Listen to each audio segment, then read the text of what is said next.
Hello students, आज हम लोग करेंगे exercise 9.4 linear equations in one variable. RD. Sharma बच्चों क्लास 8 क्वेश्चन 22 बच्चों हम लास्ट वीडियो में कर चुके हैं, तक हम लोग कर चुके हैं। आप लोग वहाँ पे चेक कर लीजिएगा, सारे क्वेश्चन डिटेल में एक्सप्लेन करे हुए हैं। आज हम लोग स्टार्ट करेंगे क्वेश्चन नंबर 23 से। 23 क्वेश्चन देखते हैं बच्चों। A steamer goes downstream from one point to another in 9 hours. तो बच्चों एक स्टीमर है, स्टीमर मतलब एक बोट है, मशीन है जिसमें, तो ये डाउन स्ट्रीम जा रही है एक पॉइंट से दूसरे पॉइंट पर 9 आवर्स के अंदर। इट कवर्स डाउन स्ट्रीम यानी ऊपर से नीचे की तरफ। It covers the same distance up stream in 10 hours, लेकिन नीचे से ऊपर की तरफ जाती है तो इसको 10 आवर्स लग जाते हैं वही दो पॉइंट के बीच में। If the speed of the stream is 1 kilometre per our, वो कह रहा है जो लहर जो चल रही है, स्पीड जो है स्ट्रीम की, ठीक है, वो यह 1 किलोमीटर पर आवर है। तो find the speed of the steamer in still water. तो वगैरह कि जब पानी खड़ा हुआ हो तो खुद की स्टीमर की अपनी स्पीड क्या होगी। तो बच्चों स्ट्रीम तो यहाँ पर हो गई, लहर हो गई जो कि ऑलरेडी रिवर के अंदर चलती है, उसकी अपनी की स्पीड है, और स्टीमर खुद अपनी मशीन से चल रहा है, उसकी अपनी की स्पीड है। तो दोनों बच्चों डिफरेंट है, अलग हो सकती है।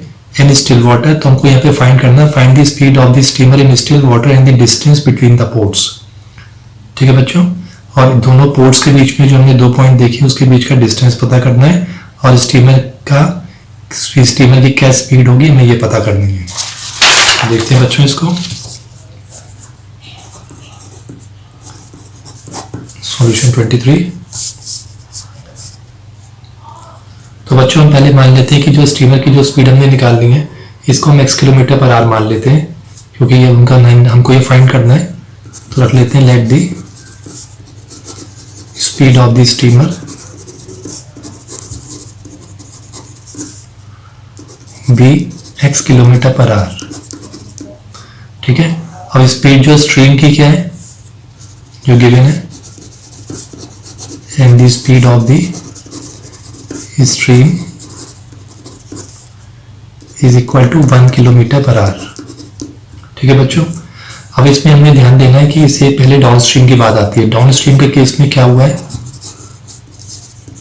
डाउन स्ट्रीम के अंदर एक बात आप समझ लीजिए कि डाउन स्ट्रीम का मतलब होता है कि ऊपर से नीचे की तरफ आपकी बोट आ रही है।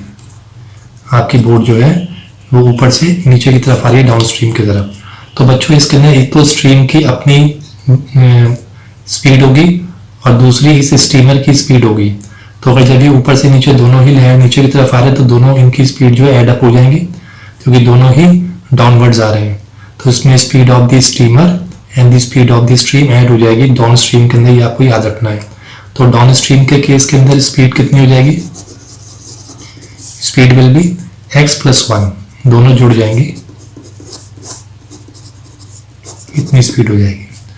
अब बच्चों अप स्ट्रीम के अंदर क्या केस होता है, अप स्ट्रीम का मतलब ये है इसके अंदर बोट नीचे से ऊपर के डायरेक्शन में जा रही है। तो सीधी सी बात है कि जो लहर जो ये स्ट्रीम है, ये लहर जो है नीचे की तरफ है, इसका स्पीड और इसकी स्पीड इसके अपोजिट चल रही है, तो दोनों एक दूसरे के अपोजिट है। तो दोनों की स्पीड के अंदर एक दूसरे को कैंसिल आउट कर रही है, सब्ट्रैक्ट कर रही है। तो अप स्ट्रीम के केस के अंदर हम जो स्पीड मानेंगे वो क्या हो जाएगी, x - 1 हो जाएगी, सब्ट्रैक्ट हो जाएंगी इस केस के अंदर। ठीक है बच्चों, अब हमको क्या निकालना है, उसने बोला है कि जो डाउन स्ट्रीम के केस के अंदर 9 आवर्स लगेंगे। तो डाउन स्ट्रीम देखते हैं फिर से।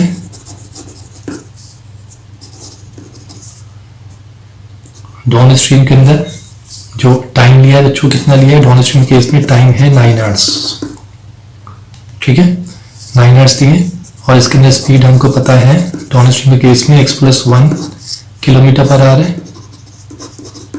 तो हम डिस्टेंस निकालना चाहें तो इसका डिस्टेंस का फॉर्मूला क्या लगेगा, और डिस्टेंस हम क्यों निकालना चाहेंगे बताते हैं कि आपको स्पीड इनटू टाइम है।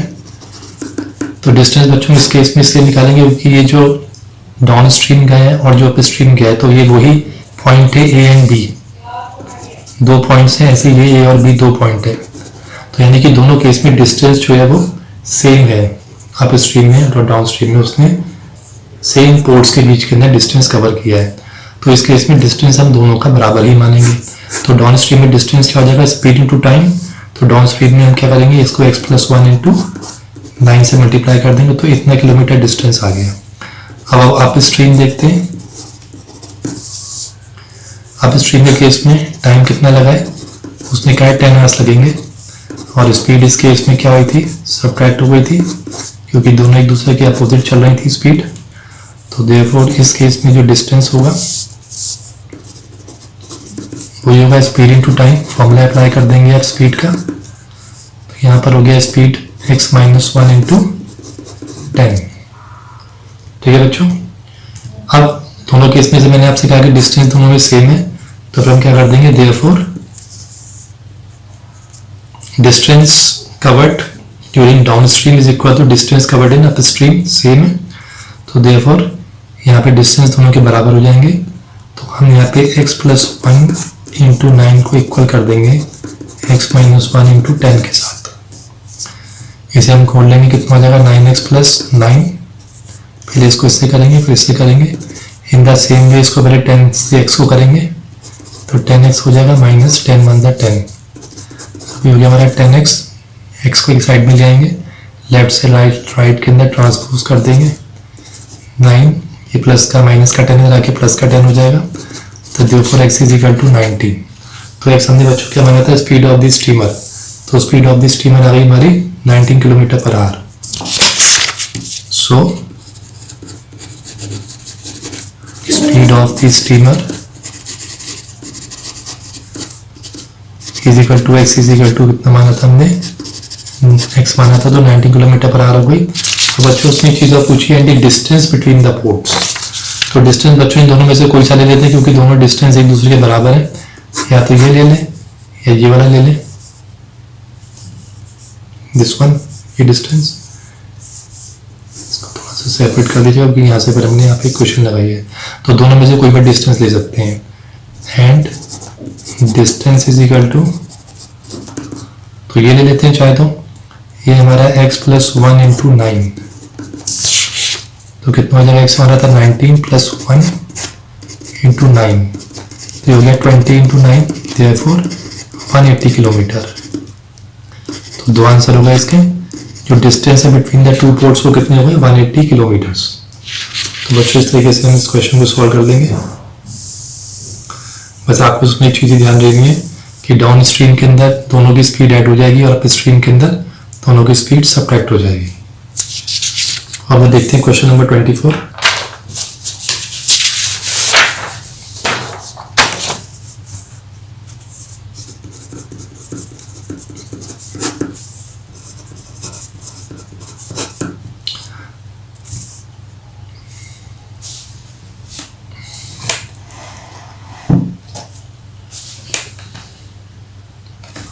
तो बच्चों 24 है, Bhagwanti inherited ₹12,000, she invested part of it at 10% and the rest is at 12%।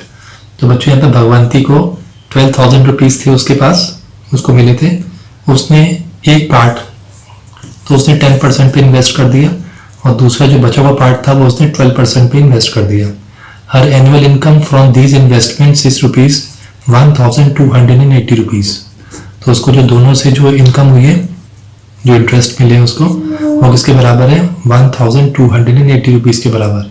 तो पूछ रहे हैं how much did she invest at each rate, यानी कि 12,000 में से उसने फर्स्ट पार्ट और सेकंड पार्ट दोनों में कितना कितना इन्वेस्ट किया उसने। ठीक है, तो इसे कर लेते हैं हम लोग। 24 में पहले लिख लेते हैं amount of money with Bhagwanti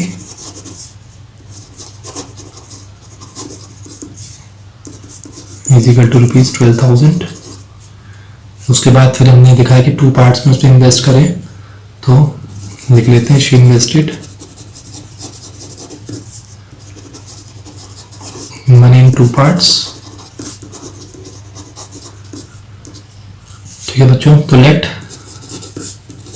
first part she invested be ₹X, कितने परसेंट पे करा उसने, एट 10%। ठीक है बच्चों, तो इसके अंदर हम इसका यहीं पे इसके रेट निकाल लेते हैं इसका, क्योंकि x है यहाँ पे 10% दिया हुआ है, तो उसकी यहाँ पे इनकम कितनी हो गई, ये for income she got is equal to 10% of 10/100 into x. तो इसको हम कैंसिल आउट कर देंगे तो रुपीज़ आ जाएंगे, x/10 इसने इन्वेस्ट करे। सेकेंड पार्ट देखते हैं। Then second part she invested,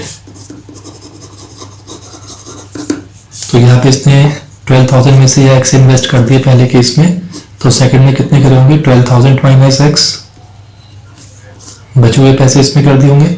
तो जो सेकंड पार्ट शी इन्वेस्टेड है वो कितने हैं, is rupees 12,000 minus x rupees, कितने परसेंट पे, एट 12%।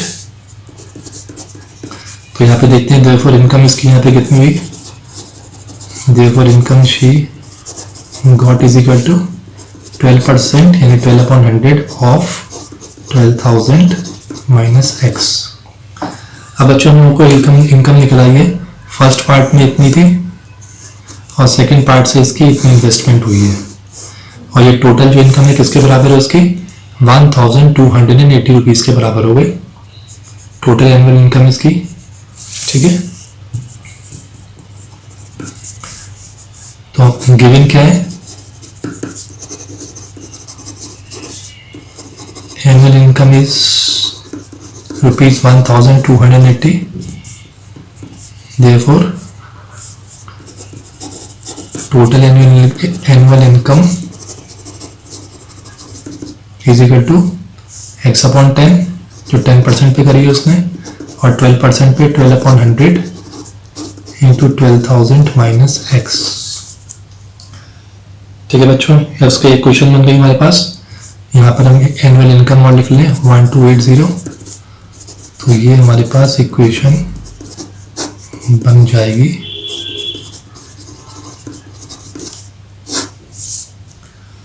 ठीक है बच्चों, तो इसे हम लोग पहले यहाँ मल्टीप्लाई कर देते हैं, डिवाइड कर देते हैं। यहाँ पर 1280 एज इट इज लिख लेते हैं, ये हो गया x/10 प्लस ये बच्चों इसको मल्टीप्लाई करेंगे तो कितना हो जाएगा 12 से 144 और 3 0 लग जाएंगे, माइनस क्योंकि इसे खोलना है तो फिर 12 से करेंगे तो 12 इंटू एक्स माइनस का 12x, अब कितना हो गया 100।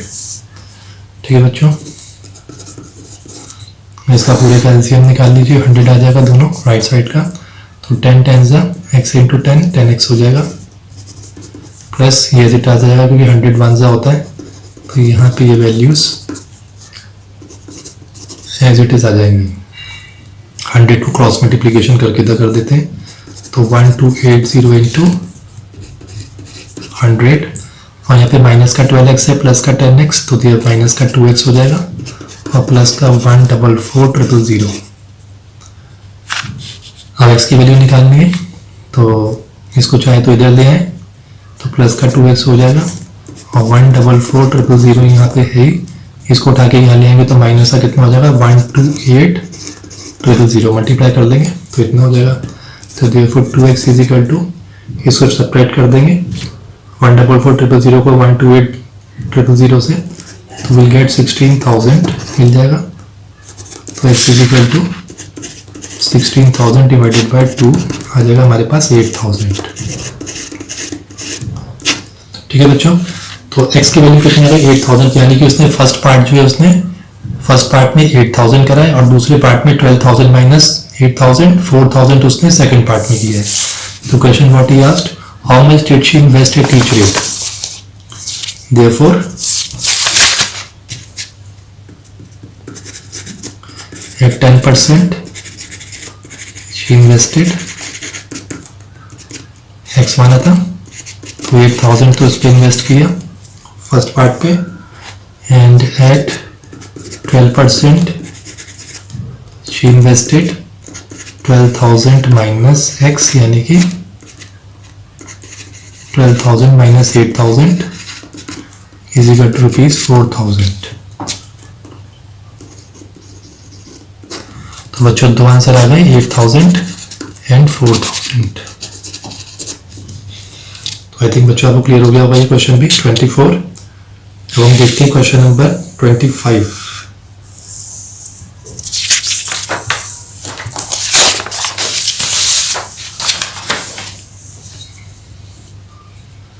25 है बच्चों, the length of a rectangle exceeds its breadth by 9%। एक रेक्टेंगल है, उसकी लेंथ जो है वो ब्रेथ से कितनी ज़्यादा है, 9 सेंटीमीटर ज़्यादा है। If length and breadth are each increase by 3 centimetre, वो कह रहा है लेंथ को और ब्रेथ को दोनों में 3-3 सेंटीमीटर बढ़ा दिए जाए तो the area of the new rectangle will be 84 centimetre square more than that of the given rectangle. तो जो ओरिजिनल रेक्टेंगल है उससे नए जो रेक्टेंगल का एरिया है वो 84 सेंटीमीटर स्क्वायर कम हो जाएगा, या फिर ये कह लीजिए कि न्यू रेक्टेंगल का एरिया जो है वो पुराने वाले ओरिजिनल रेक्टेंगल से 84 सेंटीमीटर स्क्वायर ज़्यादा हो जाएगा, क्योंकि हमने यहाँ पे लेंथ ऑफ ब्रेथ इंक्रीज कर दी है। तो सिंपल सी बात है कि न्यू रेक्टेंगल का एरिया ज़्यादा होगा। कितना ज़्यादा है न्यू रेक्टेंगल का, 84 centimetre square. So find the length and breadth of the given rectangle. तो इस रेक्टेंगल की ओरिजिनल लेंथ और ब्रेथ हमको यहाँ पे फाइंड करनी है।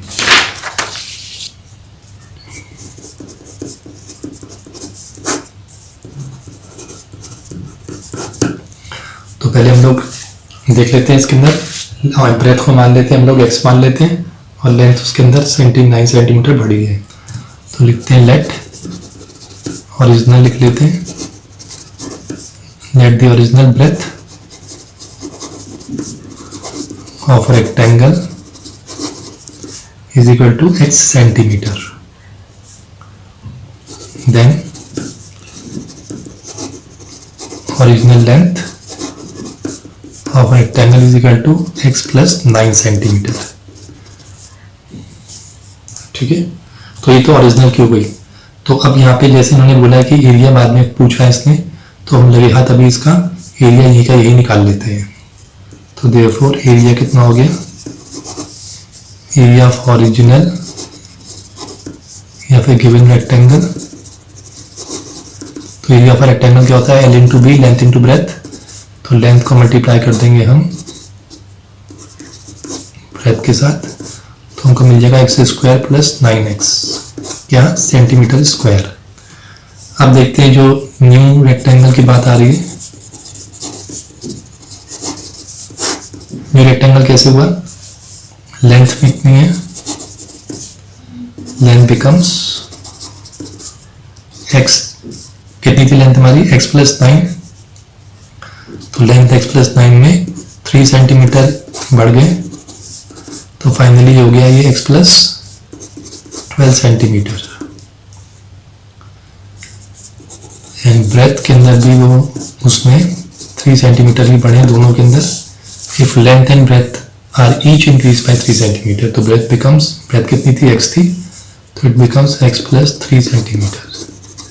लेंथ ब्रेथ आ गई तो न्यू रेक्टेंगल का एरिया पता चल जाएगा। Therefore area of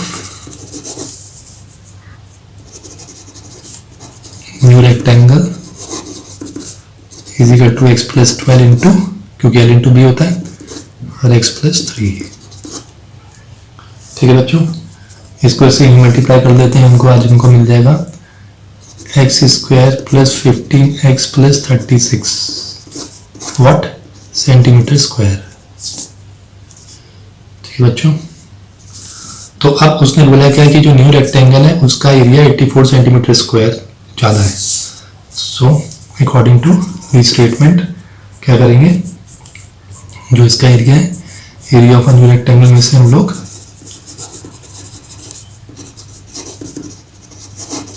माइनस कर देंगे area of original rectangle is equal to 84 centimetre square. तो एरिया ऑफ न्यू रेक्टेंगल कितना हमारा, x square plus 15x plus 36, इसमें से माइनस कर देंगे x स्क्वायर प्लस 9x को, किसके बराबर हो जाएगा 84। तो नया वाला ज़्यादा है पुराने वाले से 84 सेंटीमीटर, से उसको माइनस करके इक्वेशन को पुट कर देंगे। इसे हम लोग ओपन कर देंगे ब्रैकेट्स को, तो माइनस का x स्क्वायर हो जाएगा माइनस का 9x इज इक्वल टू 84। तो बच्चों प्लस का x स्क्वायर माइनस का स्क्वायर कैंसिल हो जाएगा, प्लस का 15x माइनस का 9x बिकम्स 6x प्लस का plus 36 is equal to 84। 6x निकालना है तो हमको 36 को ट्रांसपोज करना पड़ेगा लेफ्ट हैंड साइड से राइट हैंड साइड पे। तो 84 में से 36 माइनस कर देंगे तो व्हाट वी विल गेट 48। तो x is equal to 48 divided by 6, we will get 8। ठीक है बच्चों, इसका मतलब therefore लेंथ कितनी हो गई, लेंथ कितनी थी बच्चों, x प्लस 9, तो x plus 9 means 9 plus 8 17 centimetre, breadth हो जाएगी, x मानी थी हमने शुरू के अंदर, तो ये हो गई 8 सेंटीमीटर। तो बच्चों 8 सेंटीमीटर एंड 17 सेंटीमीटर इसका आंसर हो गया। ठीक है बच्चों, तो बच्चों हमने आज क्वेश्चन नंबर 25 तक हम लोगों ने कर दिए। अब क्वेश्चन नंबर 26 से हम नेक्स्ट वीडियो में करेंगे। तब तक के लिए आप लाइक करिए, इसको शेयर जरूर कर लीजिए, सब्सक्राइब जरूर करिए नेक्स्ट अपकमिंग वीडियोस के लिए। नेक्स्ट वीडियो में हम 26 एंड 27 कंप्लीट करेंगे बच्चों। थैंक यू बच्चों।